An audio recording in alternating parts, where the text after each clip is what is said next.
una gota de agua se puede volver parte de una cascada. Individualmente podemos pensar que somos una cosa pequeña, pero si cometemos el error de no ver la fuerza de la colectividad, de lo que es una comunidad de fe, no podemos muchas veces ver nuestra grandeza. Porque la grandeza nuestra no es que solo reside en nosotros, sino que reside colectivamente en todos nosotros. Es decir, escrito en ti la esperanza de gloria. Son palabras mayores. Muchas veces queremos que Dios manifieste su gloria y no nos damos cuenta del momento en el cual Dios manifestará su gloria. Y la idea principal, que es una interrogación a todos ustedes, es la siguiente: ¿serás tú esa gota? Quiere decir que de pronto diremos, ¿pero qué es una gota? Si no ves la cascada, la gota parece algo, hermanos, risorio. Pero si ves la potencia de la cascada, de a dónde Dios te va a llevar, y la fuerza y el ímpetu de la vida tuya afectando a otra gente, te vas a perder la gloria de Dios. En sí, todos nosotros somos algo pequeño y nuestra grandeza muchas veces no la entendemos porque depende de nuestra integración en un cuerpo espiritual definido, como una iglesia, compuestos de otros que realizan funciones esenciales para una perfecta funcionabilidad de la iglesia, de la cual nosotros somos simplemente una gota, o por decir, una pequeña parte. Vamos a las Escrituras, Juan 14, le doy lectura a los versos del 12 al 14. Dice aquí la palabra de Dios: de cierto os digo. La repetición de este hebraísmo es un poco difícil para nosotros entenderlo en español. ¿Por qué? Porque es una forma hebrea de llamar atención a lo que está a punto de decirse.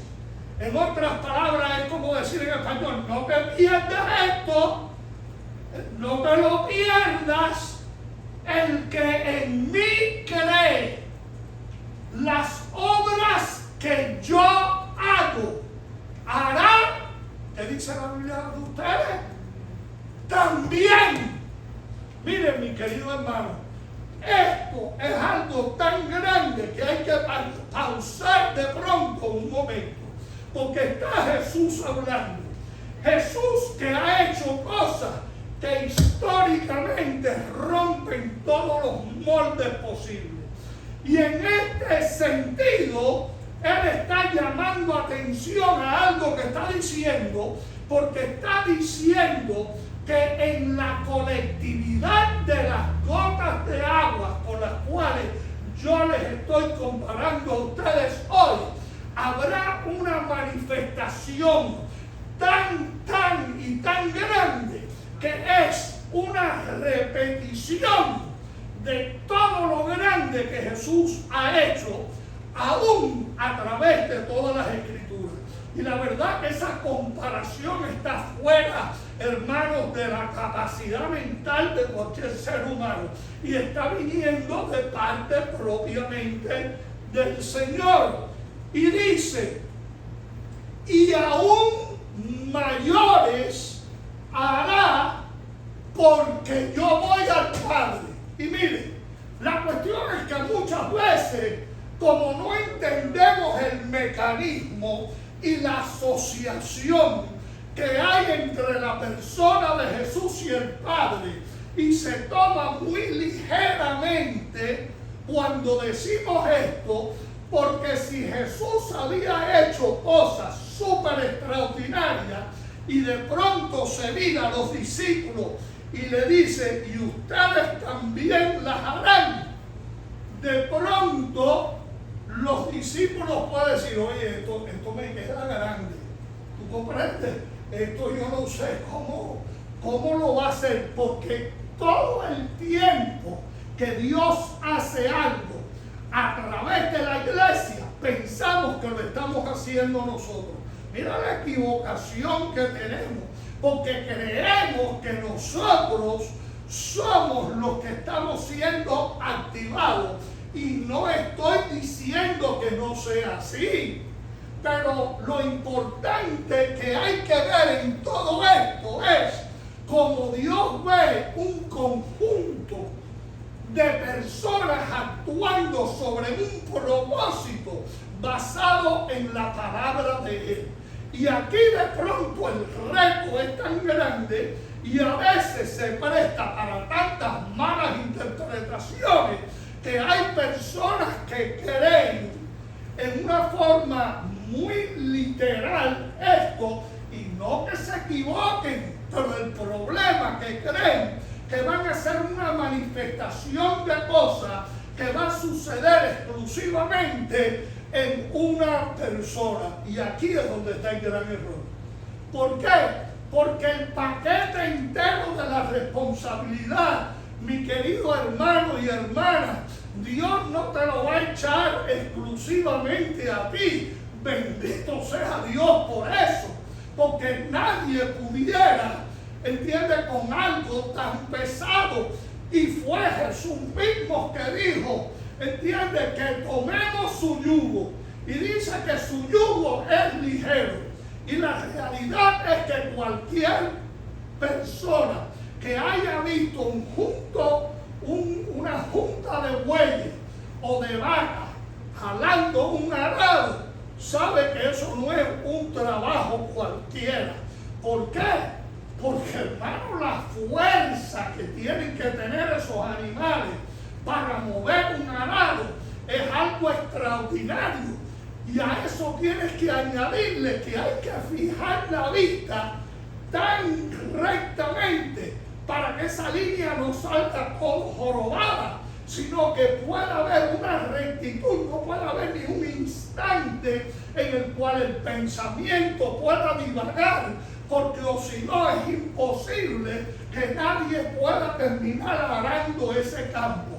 Y todo el tiempo lo está haciendo esta junta de bueyes, ¿entiendes? Sin ellos darse cuenta qué es lo que se está realizando, porque están siendo guiados, ¿entiendes? Por una fuerza desconocida muchas veces para ellos, porque no es natural que dos animales, dos bueyes, dos vacas, ¿entiendes? Dos caballos se unan juntos para dar una sola carga. Lo hemos visto en la historia, pero es por la intervención de alguien que pensó en una idea que si dos caballos pueden más que un caballo, ¿qué sucederá si una carreta es alada por 6 o por 8 caballos? Alguien tuvo que pensar en eso. Quiere decir que la virtud no es del animal individual, sino de aquella mente que pensó que podían hacer algo mucho más extraordinario todavía.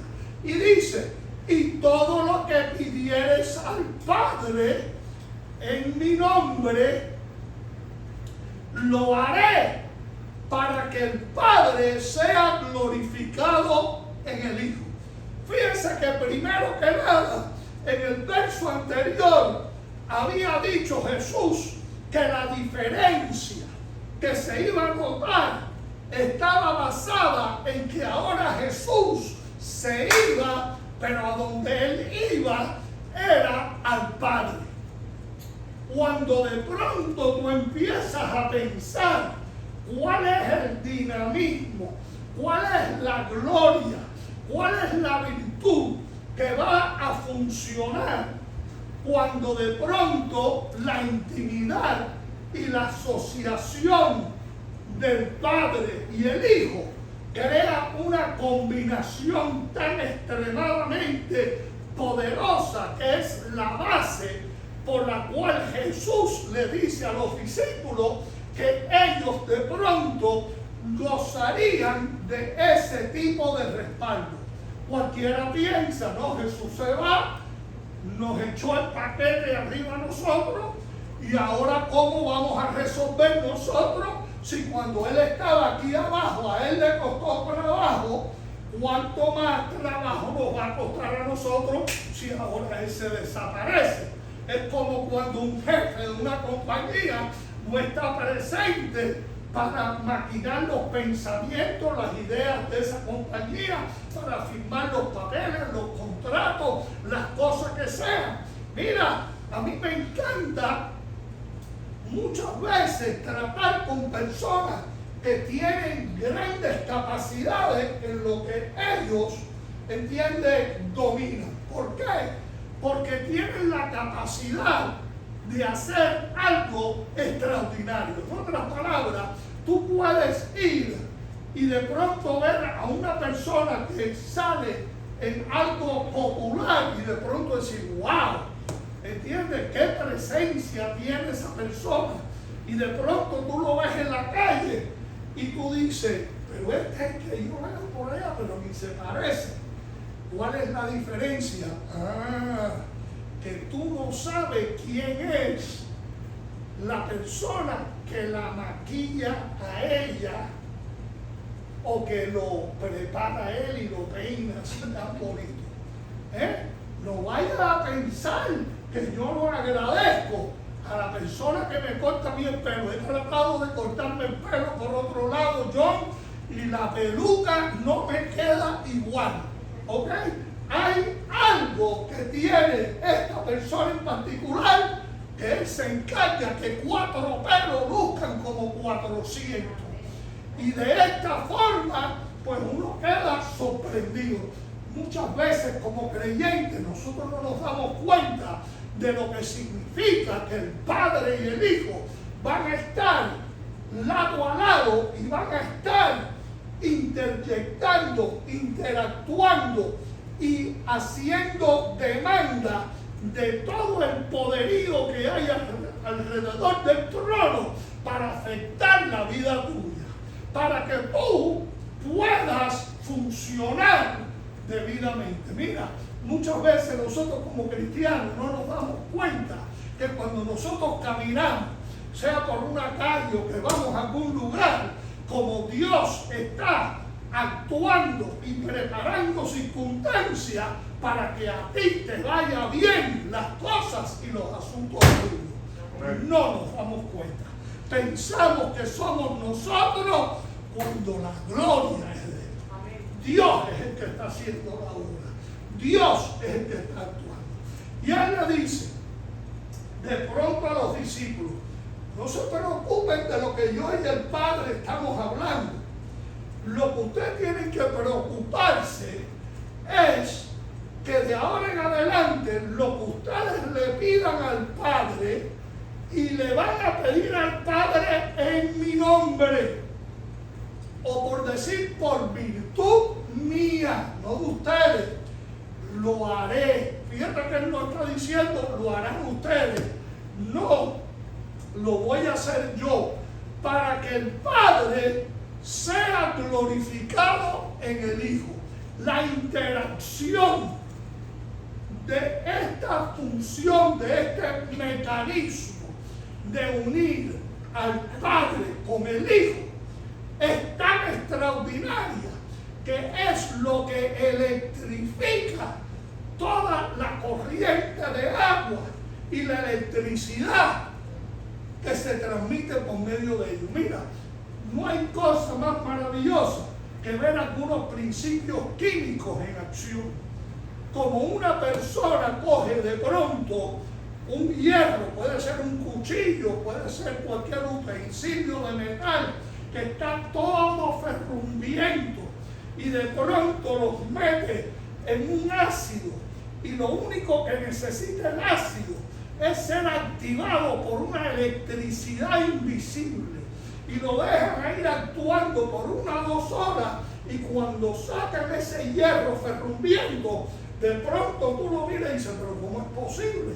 Si a esto no le han pasado absolutamente nada y de pronto ha cambiado el estado de ese hierro por haber estado en ese líquido electrificado. Lo mismo pasa con la vida tuya y mía. Eso es lo que transforma una gota de agua por medio de una combinación de otras gotas que empiezan a funcionar en unísono, y de pronto dice que el Padre es glorificado en el Hijo. Y el verso 14, esto es el texto nada más, dice: si algo pidiereis en mi nombre, yo lo haré. Quiere decir, todo el tiempo la gran confusión que tenemos hay veces en la iglesia es que creemos que el que va a hacer la cosa es el pastor, o lo va a hacer la hermana, o lo va a hacer el hermanito, o lo va a hacer la cantante, o lo va a hacer el que está en el sonido, o lo va a hacer alguna otra persona. Una de las tantas gotas de agua que muchas veces simbólicamente representa a cada creyente dentro de la familia de la fe. Y la pregunta que hay que hacer es: ¿cómo es que todo esto se efectúa? ¿Cómo que tanto poderío va a ser movilizado y ejecutado por la combinación de estos tres versos de la palabra de Dios? Mire, primero que nada, por el factor de la multiplicidad. No es una gota de agua.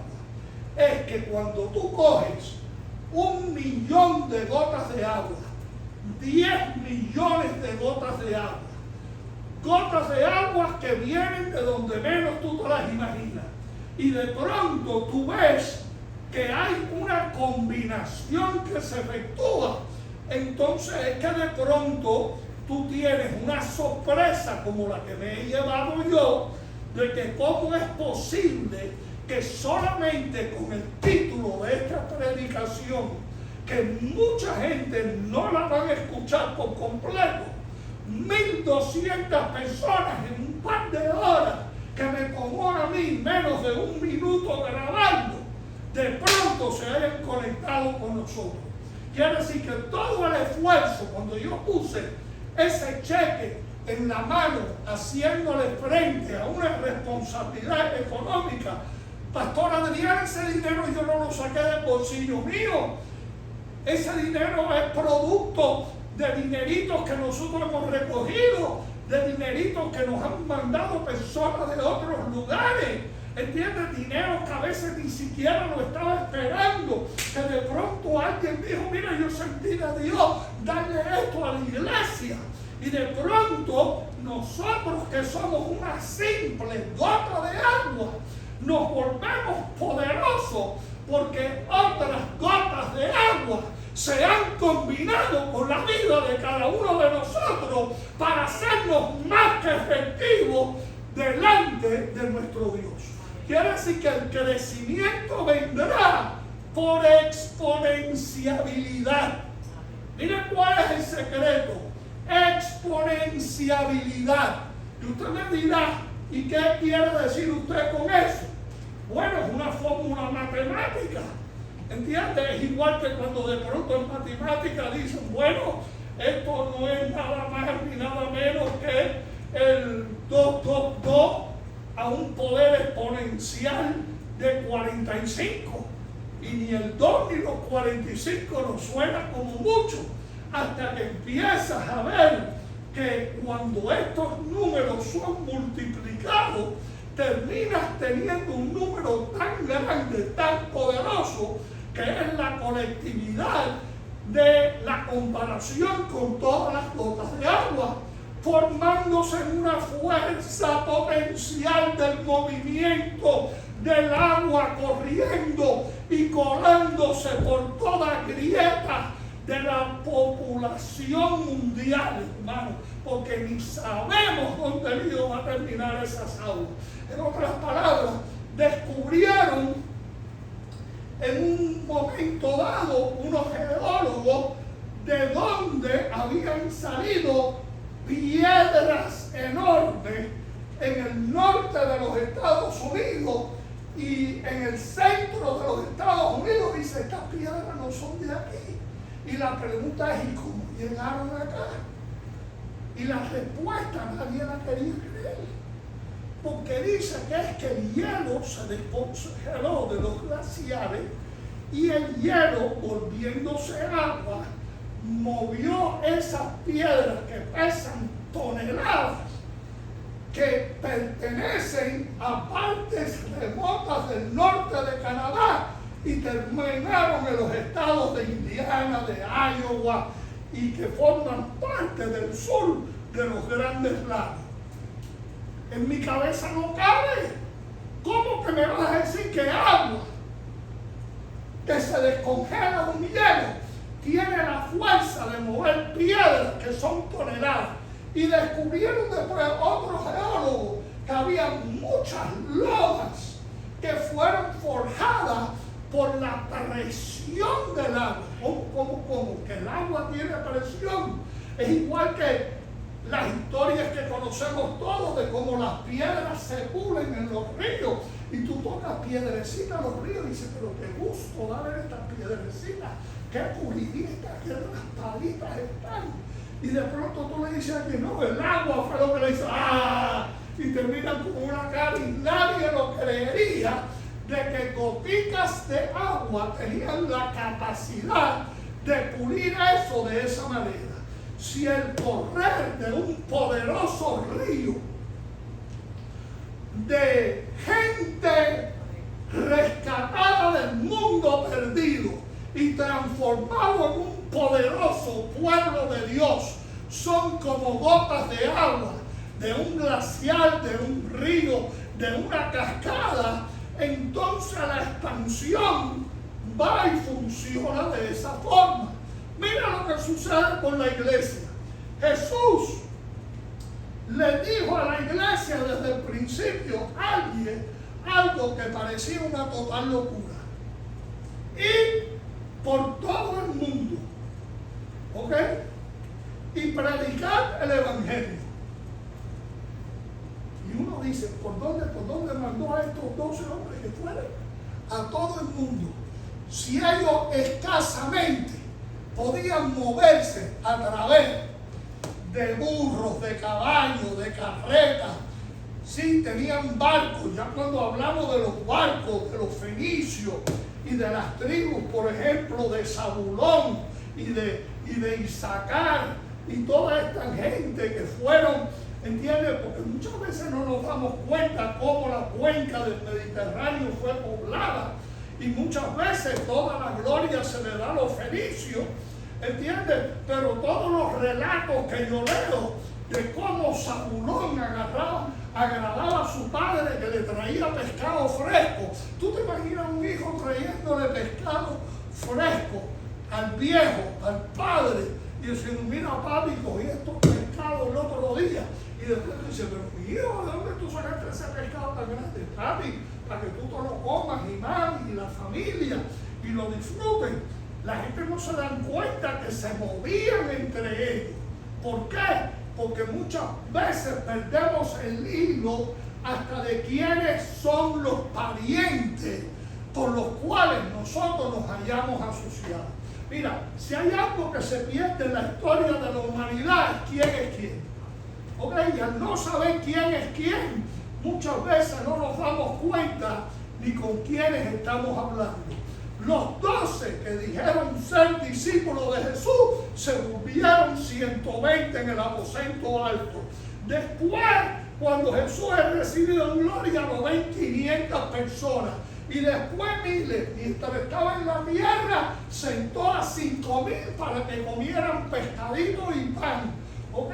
Un sándwich, imagínate, de pescadito y pan. ¿Ok? Después miles. Y hasta el rincón ¿entiendes? De los extremos del imperio. La iglesia de pronto es allá en Roma, y a través de la historia millones y billones surcando los siglos, porque muchas veces no contamos a los muertos en Cristo que nos antecedieron y pensamos que cristianos nada más son los que están vivos, porque no queremos contar a los muertos, se nos pasa por alto. Mire, Juan dijo también 2 capítulos más adelante, en el 16, pero yo os digo la verdad. Mira, esto es difícil a veces de encontrarlo. ¿Quién nos diga la verdad? Muchas veces la verdad no es muy agradable. Y todos nosotros a veces tenemos que chocar con la verdad. La verdad de cuánto dinero tienes en el banco. La verdad que llega un día como nos llegó a hoy, que hay que pagar la renta. ¿Entiendes? Y a veces sucede en el día que menos tú te lo imaginas. Pero por eso es que hay que prepararnos para el día malo. ¿Entiendes? Quiere decir, si nosotros jamás hemos tenido, jamás hemos tenido que decir, no tenemos dinero. ¿Por qué fue? ¿Porque nos sobraba el dinero? No, porque hay que administrarlo. Porque el dinero, porque lo tengamos en el bolsillo, no quiere decir que es nuestro. ¿Por qué? Porque tenemos un sinnúmero de deberes a veces. Y nosotros hoy día podemos decir, ¿tú sabes qué? En el mes ya resolvimos el problema más grande. Y tú sabes lo que eso nos da a todos nosotros, por lo menos a mí, tranquilidad, ¿no? Tranquilidad. Porque uno puede decir, ¿tú sabes qué? Lo más difícil ya está resuelto. Ya eso se sacó del medio. Jesús le dice a los discípulos, pero yo os digo la verdad. Y mira qué verdad fue esta. Os conviene que yo me vaya. Y la pregunta es, dígame usted, ¿cómo es que conviene que el que dirige el programa entero se vaya? Dime cómo es bueno que el jefe de una familia en la cual hay 3, 4 hijos, tú comprendes que van a tener hambre mañana, conviene que se vaya o que se desaparezca. Los discípulos estaban locos. ¿Cómo tú te vas a ir ahora? Si la candela es que va a empezar ahora es que la cosa se va a poner fea. Fíjate que todos estaban acobardados, que cuando agarraron a Jesús y lo pongaron en la cruz, todo el mundo se desapareció. Quiere decir que no estamos hablando ahí que estaban, no, todos estaban de lo más bonito, pero después al otro día todo el mundo desaparecido. ¿Y dónde está fulano? Yo no sé. ¿Y dónde anda el otro? Tampoco yo sé. Y Jesús diciendo que esto convenía. Dice, porque si no me fuese, el Consolador no vendría a vosotros. Muchas veces nosotros nos equivocamos con el Consolador porque no lo vemos personificado. ¿Ok? Porque estamos hablando de una entidad que es invisible. Y esto asustó a los discípulos. Preferían que Jesús se quedara. Y Jesús dice, no conviene. Porque ustedes no entienden cómo funciona la cosa. Dice, lo bueno es que yo me voy porque voy a estar con el Padre. Y los discípulos, yo estoy seguro que decían, sí, eso es muy bueno para ti. Ahora cuando la candela se pone brava, ahora tú te vas, te desapareces, estás allá arriba, ¿entiendes? Y todo está muy tranquilo allá arriba en el cielo. Y nosotros aquí, ¿entiendes? Corriendo. Porque el pellejo nuestro está en peligro. ¿Y qué es lo que nos va a decir? Que ahora va a venir, ¿entiendes? El Consolador, y explícanos eso del Consolador. Si tú no eres el Consolador, ¿quién es el Consolador? No vendrá a vosotros. Y Jesús veía eso como un problema por lo cual él tenía que partir. Dice, mas si me fuese, os lo enviaré. Fíjate que Jesús está ampliando. Voy a ir, voy a hablar con él y le voy a decir que venga. Que venga. Y tú te vas. ¿Y qué cosa puede hacer Él? Él sabe hacer todo lo que tú hiciste. Él va a poder repetir todo lo que tú acabas de hacer. Y eso dice, no, es que hasta más. En otras palabras, yo soy una limitación para ustedes. Y la pregunta es, pero ¿cómo es posible que Jesús sea una limitación? No cabe en la mente humana que pensemos de esa manera. Pero Jesús insistía y decía, y cuando Él venga, por esto es que las personas que hablan del Espíritu Santo como una fuerza activa, están totalmente equivocados. El Espíritu Santo no es una fuerza activa. El Espíritu Santo es mucho más que eso. Es una personalidad de la cual inclusive Jesús hasta nos advierte que el Espíritu Santo es hasta delicado, porque dice, si tú ofendes al Padre, se te puede perdonar. Al Padre. Si tú ofendes al Hijo, se te puede perdonar. Pero una pequeña advertencia al Espíritu Santo. Él es delicado. Él es delicado. Mira que tener mucho cuidado. ¿Entiendes? Porque no vayas a pensar que el Espíritu Santo va siempre a estar lidiando con el hombre. ¿Entiendes? Él lo va a poner a ustedes a marchar. ¿Entiendes? Y van a tener que funcionar como Él dice. Y cuidadito con ofenderlo. Es más, déjenme darle una advertencia. Esta advertencia le ha metido pánico a millones y a millones de cristianos como a mí, a través de la historia del crecimiento en Dios. Porque advierte que no lo vayas a ofender, porque si lo ofendes a Él, es mejor que lo digan.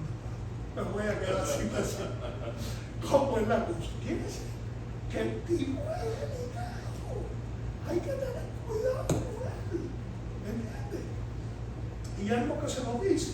Pero mira las virtudes de las cuales Jesús recalca cuando habla de Él. Dice, y cuando Él venga, dando a entender que definitivamente va a venir, convencerá al mundo de pecado, de justicia y de juicio. Tres cosas vitales. Jesús dice, nadie, ni el Padre, ni el Hijo, pueden hacer esta función que hace el Espíritu Santo de la forma que Él lo hace. Esto es singular de Él. Esta es su especialidad. ¿No se acuerdan que yo hablaba de la especialidad del que me corta el pelo? La peluca mía no es fácil de que la arreglen. ¿Entiendes? ¿Por qué? Porque tengo remolinos por un lado y por el otro lado. La última vez que cambié de peluquero, cuando fui me miré en el espejo, me había hecho un hueco en la cabeza.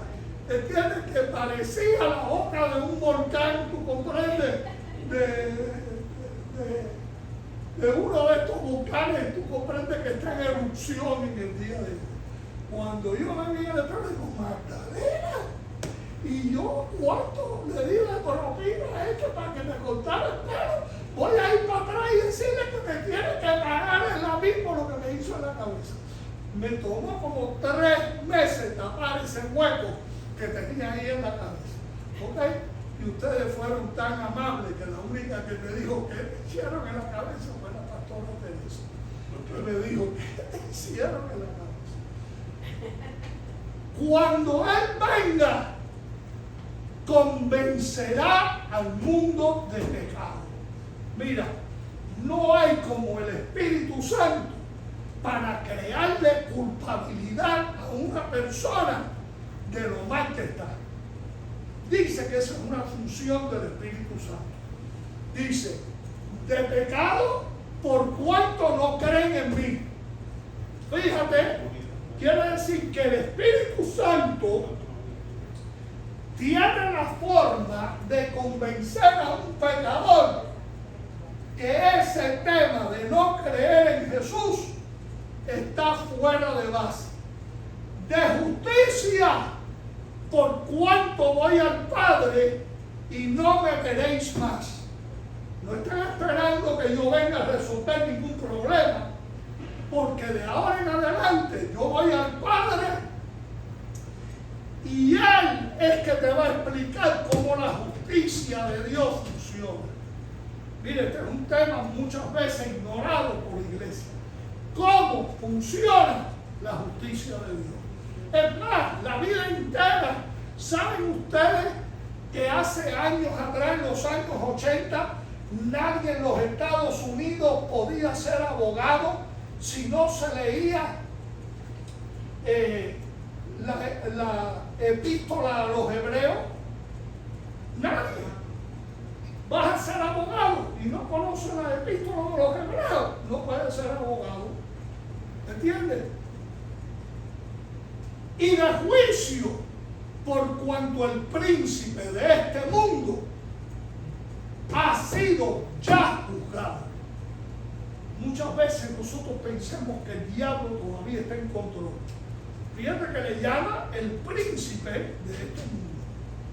Todavía él está funcionando, consciente de que el tiempo está limitado, pero consciente de que la justicia produce juicio. Fíjate, aquí hay una combinación de convicción.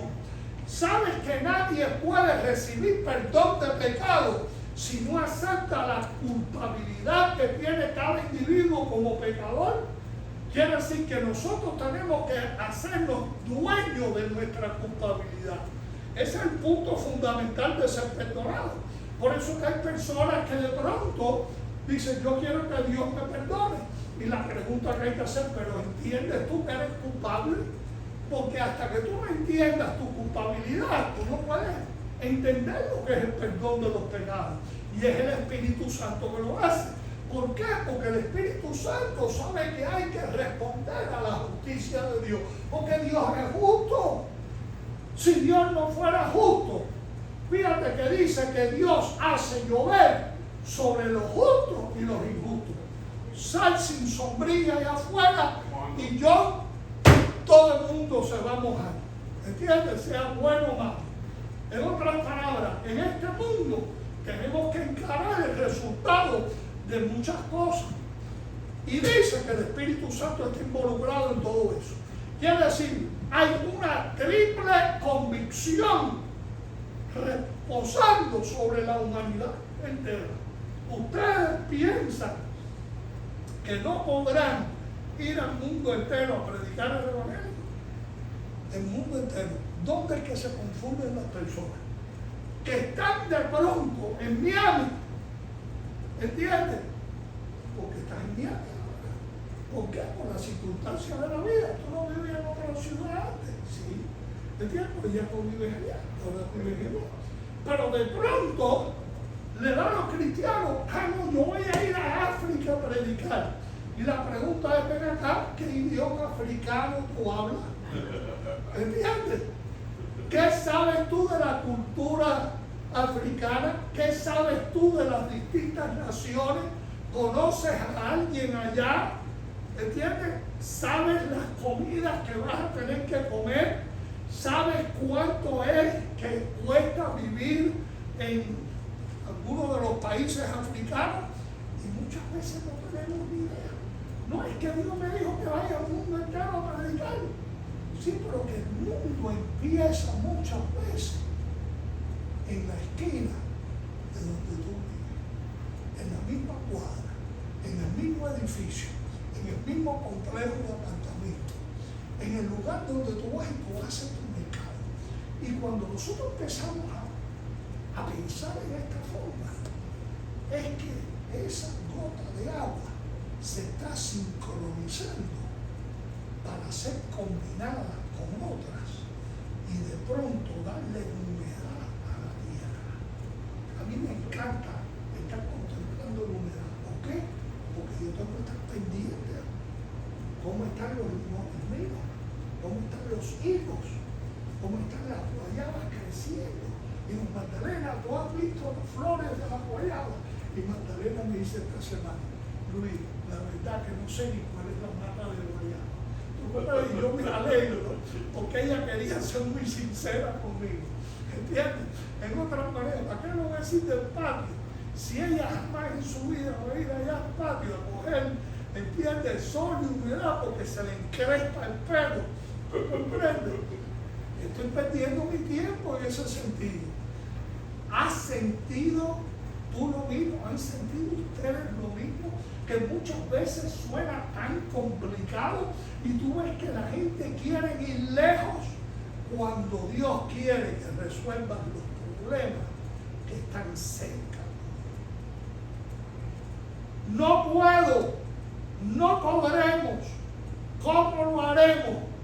Oye, la realidad, ponte tú a pensar aún lo que me han dicho en el día de hoy. ¿Me entiendes?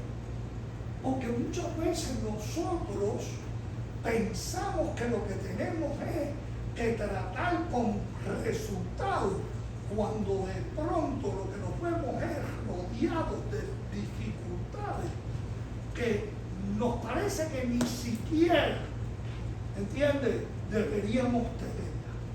El que es en sí la verdad, en este caso Jesús, reafirma y les dice, yo les estoy diciendo la verdad de ustedes. Oye, yo no creo que esta gente estaba listos para una descarga tan heavy duty como esta que le estaban tirando encima. Ustedes necesitan que yo me vaya. Mira, no cuaja, no tiene ningún sentido de que tú te vayas, es mejor que te quedes. ¿Tú comprendes? ¿Entiendes? Es mejor que te quedes. ¿Cuál fue la lucha más grande que tuvo Jesús con Pedro?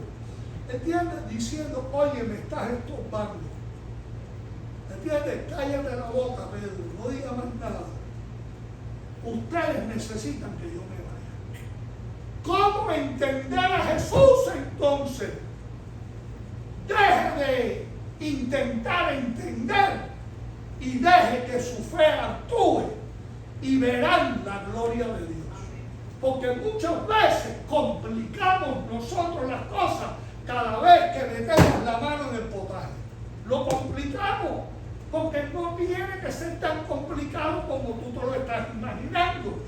La distinción de la Trinidad es explicada aquí en una forma, hermano, pero tan obvia, tan palpable, y a la misma vez que tenemos que de pronto a veces mirarnos al Padre, a veces nos miramos al Hijo, y a veces tenemos que dejar que el Espíritu Santo nos guíe.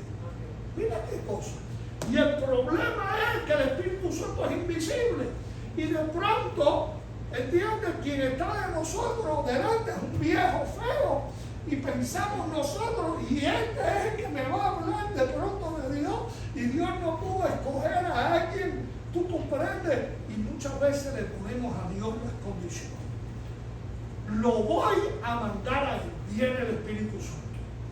Primero, su glorificación. Después, su representación eterna. Después, la aseguración de su realeza, continuada por la convicción de esencia que él imparte. Esa es su naturaleza en tres aspectos, el Espíritu Santo. Y en este sentido de la palabra, es quien nos va a guiar a los próximos pasos. Miren, Lucas de pronto nos dice algo que yo creo que vale la pena que mencionemos. Capítulo 9 de Lucas, verso 1. Habiendo reunido a sus 12 discípulos, les dio poder y autoridad sobre todos los demonios y para sanar enfermedades. Mira esto. Coge a 12 hombres y la pregunta es, ¿cuán preparados están para todo lo que iban a encarar? Lo curioso de esto es que de pronto los posiciona por encima en poderío a todos los demonios. Mira, hermano, quiero que sepan, hay demonios que son bastante fuertes, ¿entiendes? No vayas a pensar que son cualquier cosa. Y de pronto Jesús dice, yo le voy a dar poder sobre todo esto. Y le voy a dar poder también de paso para que salen a los enfermos. Tú me dices, ¿cuál es el problema más grande? Que muchas veces nos encaramos con demonios cuando menos lo esperamos. Y pensamos que tenemos que tener unos preparativos extraordinarios y de todo. Y la verdad que en mi experiencia en la vida me he confrontado con demonios y que inclusive, ¿entiendes?, los he tenido que reprender y me han hablado, ¿entiendes?, y han sabido una vida de cosas y de todo. Y a la misma vez he visto a la gente liberada, que uno no está listo. Gente por la cual a veces uno ora y tú no te das cuenta que Dios te está usando para sanarlo, porque tú ni saliste pensando de que nada de eso iba a estar sucediendo. Y de pronto te hallas en una situación que no hay escape. ¿Entiendes? Que te toca hacer lo que tienes que hacer, que tienes que encarar al diablo, que tienes que encarar a gente enferma, que no tienen solución y que de Dios no saben absolutamente nada, y lo más cerca a Dios que ellos jamás han visualizado es la persona tuya, y tú soy yo. Ahora vas a resolver este problema y te olvidas que no vas a ser tú, sino el Espíritu Santo, que va a ser aquello por lo cual Dios te ha posicionado. En otra ocasión, el libro de los Hechos habla en el capítulo 14 y dice: y habiendo llegado y reunido a la iglesia, refirieron cuán grandes cosas había hecho Dios con ellos y cómo había abierto la puerta de la fe a los gentiles. Mira, este versículo es bien complicado porque la gente de pronto no entiende. Nunca traten de entender lo que voy a decirles, porque puede ser confuso de pronto. Pero el plan original de Dios no era tratar con los gentiles, porque los gentiles estaban fuera del programa. No era la intención primordial de Dios.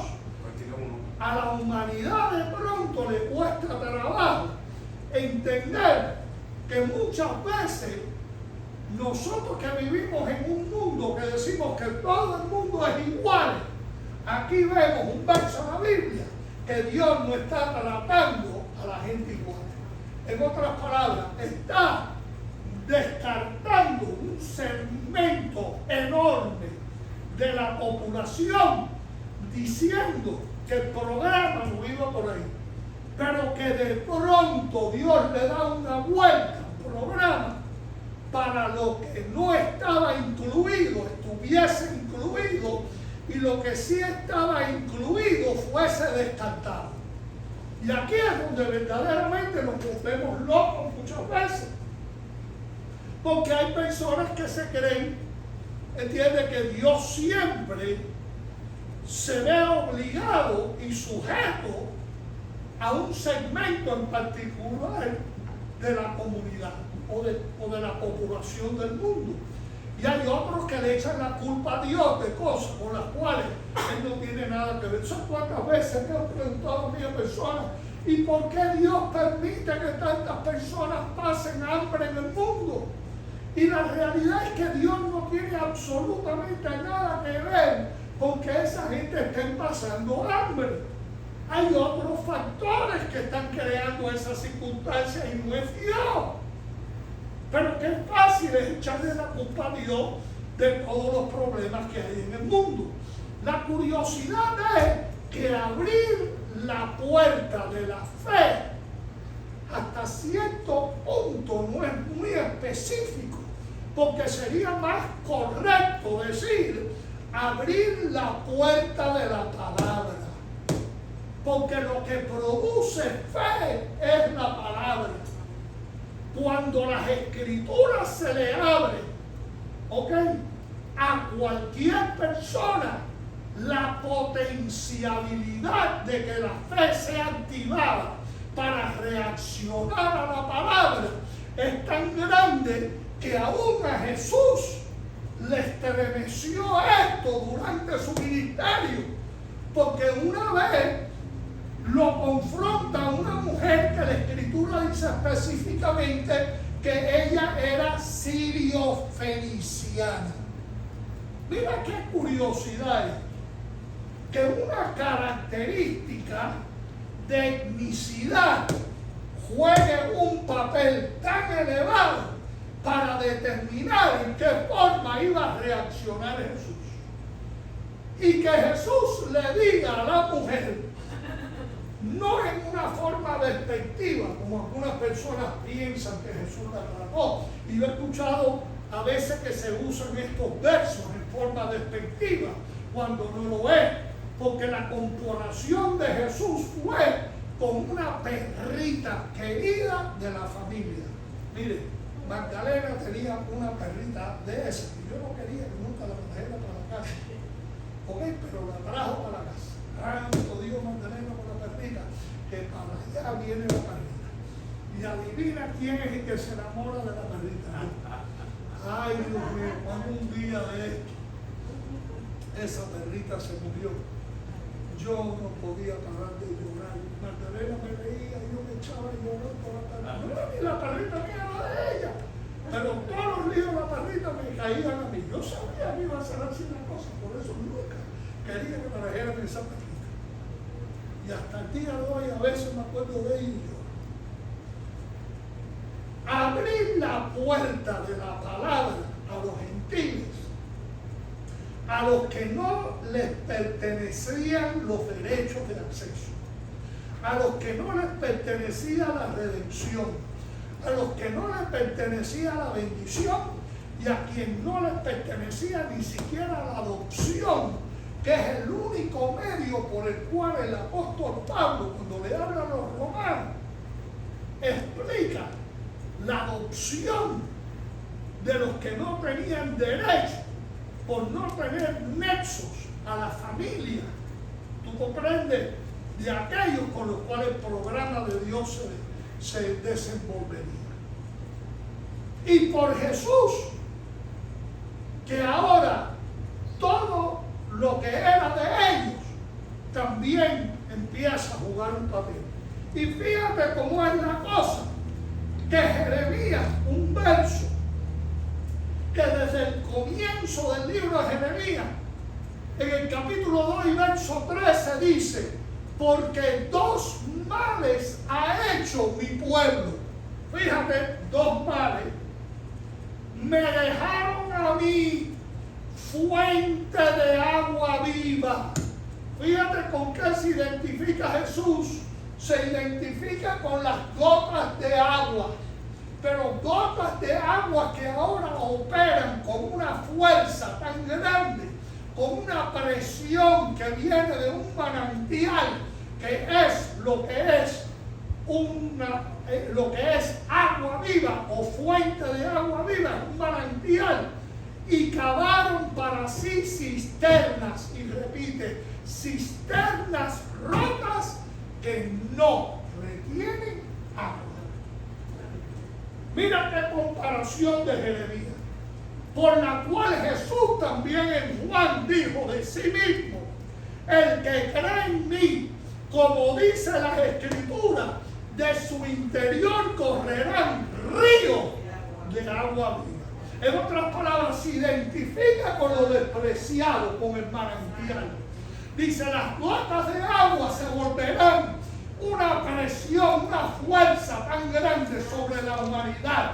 Y el Espíritu Santo hará brotar con una fuerza tan grande la fe en la palabra, que es la que proporciona la puerta. Porque mira, estamos hablando de una puerta, entiende, que aún se la tuvo que echar el hombre más fuerte que había en un tiempo en el mundo y subirla a una montaña, que era cuando Sansón tuvo que literalmente echarse las puertas en la espalda, un tipo de que Jesucristo un día vendría, ¿entiendes?, para proporcionarle a gente que no tenían acceso, que terminaran con acceso ¿entiende? A la liberación. Hoy día estemos nosotros en pie. Hoy día nosotros que vamos a no tomar ligeramente que somos yo una simple gota de agua. Y tú dirás, ¿y de dónde viene la presión? ¿De dónde viene la fuerza? De que cuando las gotas de agua son comprimidas bajo presión, ¿tú has abierto alguna vez la llave?